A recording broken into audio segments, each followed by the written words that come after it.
I'm going to one of those countries in Asia which I as a child knew as Burma, but today it is called Myanmar.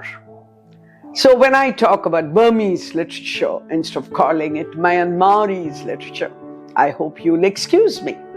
So the earliest Burmese literature we can find today were on stone engravings. And then gradually they moved on to palm leaves. Can you imagine? The language that they used was Pali. Remember when we talk about our ancient languages, along with Sanskrit, we talk about Pali and Prakrit?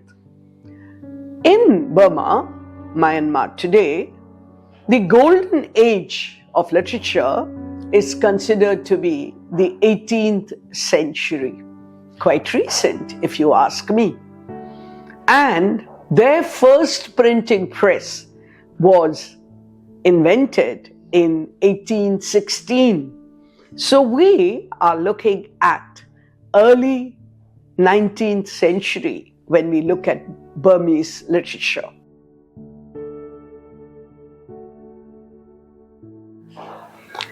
Ma A, born 1948, is an established poet in Myanmar and writes in the Burmese language. She was a school teacher, a widow, a divorcee earlier, mother, editor, a war reporter. She was expelled as a Communist Party member. As a writer, she's a feminist and takes great pride in being a woman. Her first poem was published in 1977 and called Chance for a Snap Smile. By 1982, she had written 14 poems and 2 short stories. Most of them were published in magazines of that time. She was also editor of New Age and another journal called Torch. She wanted to serve people and believed that armed resistance probably can be achieved even with a pen. You don't always have to pick up swords or knives.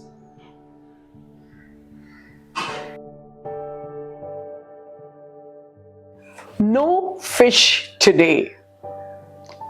The speaker of this poem is actually a kid, as we can make out from the first line of the poem, which says, "No fish today, mother, not to mention taking a bath, washing my hands and feet. They wouldn't grant my face an ablution. Whenever I come close to the little lawn next to the lake, someone is there to find me." Can you imagine the condition in which these people are living? There's no fish. Why is there no fish?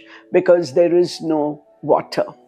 I think this poem is not just about a little child complaining to its mother about the lack of fulfilling everyday needs.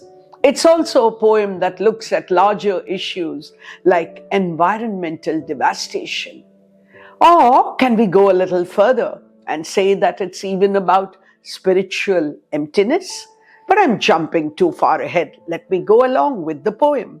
What? A water bottle? No, I would say, just give me the Irrawaddy, Yangtze, or Volga waters. I won't compromise, not a bit. Can you imagine a child, a people, an entire nation who could take water whenever they pleased from the rivers?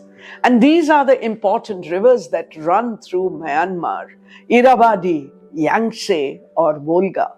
I would love to go there and get water from the rivers, but there's no water there. We are deprived even of our basic rights. Are we also looking at nature, the beauty of nature which does not exist anymore? I need a brush to dust my brain. Look at the child. I need a brush to brush my teeth, but there's no water. So what do? Can I brush my brain Darling, I don't want animal hair as a brush.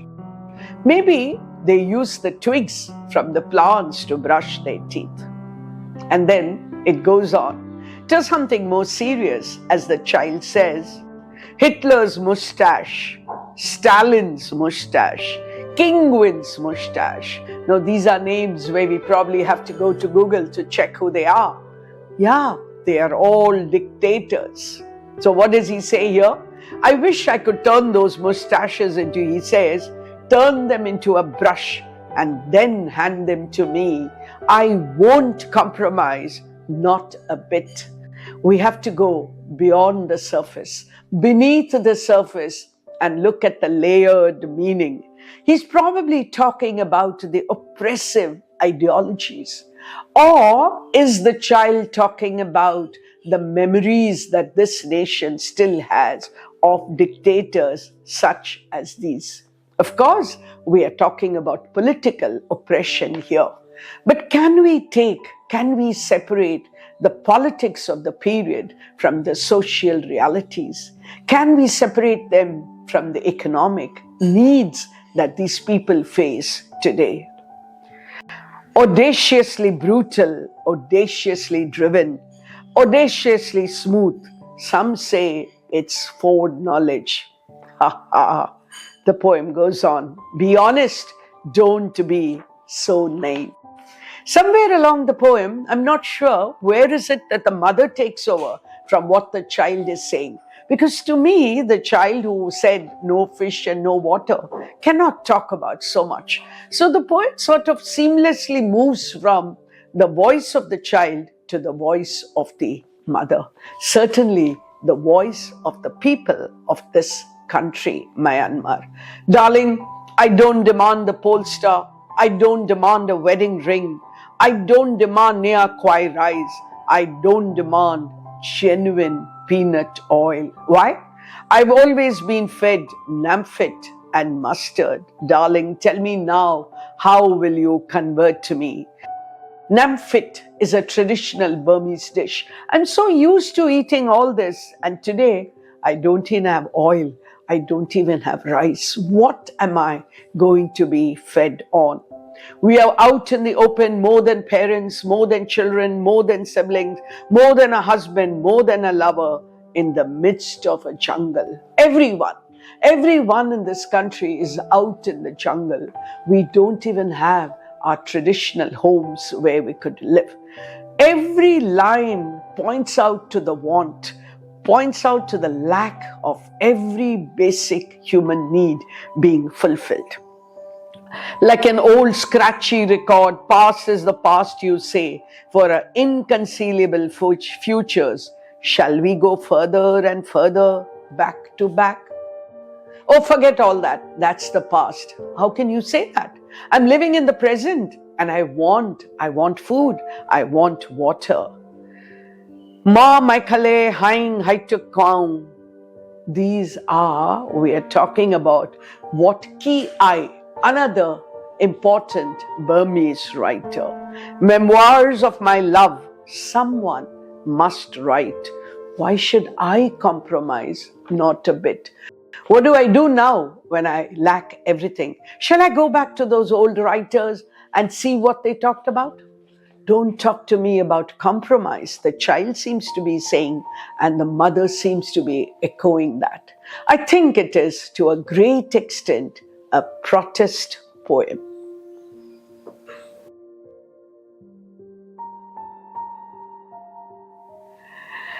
No fish today.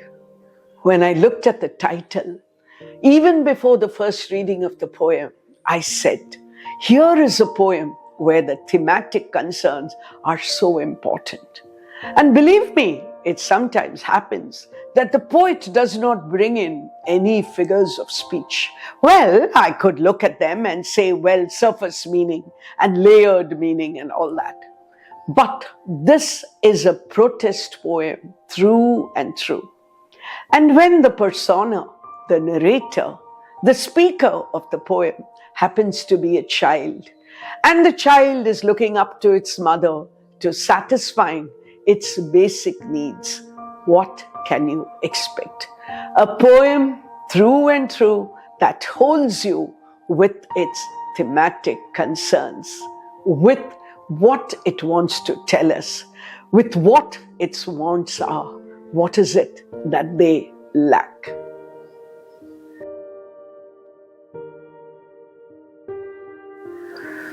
No fish today, and I repeat when I say, is a protest poem. That takes me to the basic question that has been asked ever since people started talking about poetry, maybe Aristotle, and where we said art is art, and therefore it should give more importance to the aesthetic aspect. But we have poems today that we call poems of resistance, poems of empowerment, and poems of protest. What do I mean by that? What do we mean by that? These are poems which are written with a specific purpose. It could be a protest against war. It could be a protest against slavery and the need for emancipation. It could be about women's poetry, where there is a particular target. And I can't but help mention a poem called Still I Rise. What a beautiful poem, where this Afro-American poet talks about the need for women to rise above those shackles which are pulling them down. Here is a poem which is talking about totalitarianism, which is talking about dictators who have deprived us of our rights. You know, when I think of poetry and I think of universal themes, I think you would agree with me that along with beauty, we also need to talk about things that are important. And that is where a poem like this stands far above many other poems which are purely aesthetic.